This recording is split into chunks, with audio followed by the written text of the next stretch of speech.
So we had no maternity leave and we had no support coming back. I felt really like alone moving back into the corporate space. I worked in finance, which is a very heavily male dominated industry. So like most mothers didn't come back. They didn't work and there was no support for them.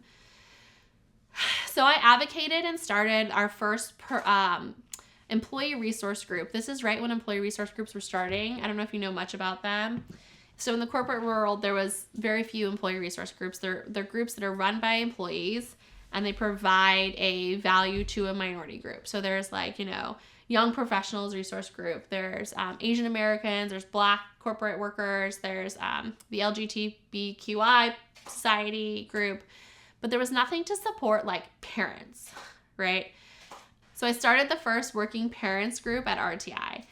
And this was really to create support on transitioning back into corporate and still supporting the mother, the person from that journey, right?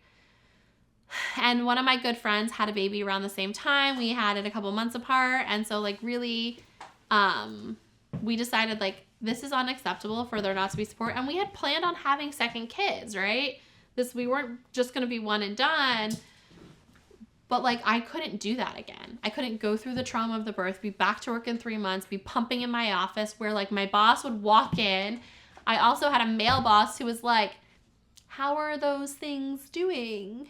Talking about my boobs. Do that gesture for me. How are those things doing? And he was talking about my boobs. I was like, what? Are we asking questions about my boobs in corporate America? Like, please don't. Please don't. So it was just a very unsupported experience.